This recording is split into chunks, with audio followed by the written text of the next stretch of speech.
5-game T20 series between the West Indies and India, a team that has a ridiculous record in bilateral T20 internationals. You look at the last 15, only one loss, and that too in Sri Lanka, when really anybody who claimed to be Indian could have been dragged into the side. Not an excuse, but that was the reality. Up against a West Indies side, you look down the list of players West Indies have available to them, and you wonder what on earth are they doing playing stage 1 of the T20 World Cup. But that's because they don't always pick the best possible side. People are not always available. So it's going to be an intriguing contest from that point of view. But as far as I'm concerned, yes, it's a series that needs to be won, but it is the start of auditions for the T20 World Cup. India have 16 games. The interesting thing is not one of those 16 will be in Australian conditions. So India have got to make good.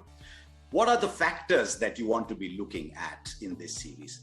Most important is Rishabh Pant still going to open. We're all very excited when Pant opened. You need a left-hander in the middle. That'll go away if Pant opens the batting. But you can see why they want him to open the batting. Because his record against pace tends to be a lot better than his record against spin. So that is one factor.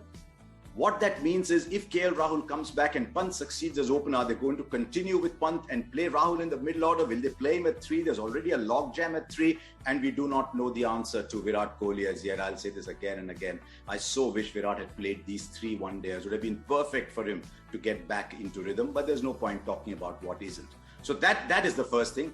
I think there's an audition going on between Shreyas Iyer, Deepak Hooda. Hooda's off spin in that last one-day international, the second one. Don't underestimate that, because suddenly you will have an extra off-break bowling option that can have implications for your second spinner. So Hooda, I think, has the wood over Shreyas Iyer just now, whose ODI record a lot more constructive against than it is in T20 cricket. I think Suryakumar Yadav earns his place. Then I think it's a big series for Dinesh Karthik. I love the role Dinesh Karthik is playing. But at number 6, he has 5 games. I think he's got to finish 2 out of those 5. And if it means the odd day coming into bat in the 12th, 13th over, so be it at number 6. But he'll want to finish 2 or 3 of those games, because he will be aware, he's a very smart person. He will be aware that Hardik Pandya can play his role, and that will allow another batsman to come in the top 5. So effectively, he's competing against a player in the top 5. So that is something to watch out for all of you. Is there another option to Ravindra Jadeja? This has implications for the balance of the side. You could look at an Akshar Patel, you could look at an Ashwin, but you want Jadeja's batting at 7, because this Indian team is playing very differently from the way they did at the T20 World Cup.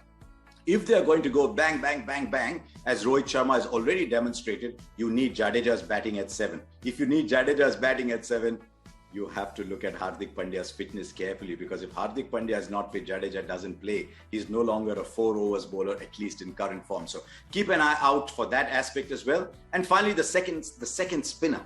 India have given themselves so many options. Is the second spinner going to be Bishnoi, who's really a wrist-spinning off-break bowler, bowls very well to left-handers, has that big benefit? Are they going to look at Ashwin, whose T20I record is just incredible since the last time India played a major T20 tournament? Are they going to look at Kuldeep as well? So I think 2 out of these will get a game here. Rahul doesn't believe or neither does Rohit, in changing after every game. And the last thing is, I wish Mohammad Shami was in this side, but he'll get a lot more games, because I think Shami, Bhuvi, Harshal, you're going to play 2 out of those 3. So I'd like to see whether Harshal Patel, who's giving you overs at the end, cements his place, and whether Bhuvi continues his form, which is such good news.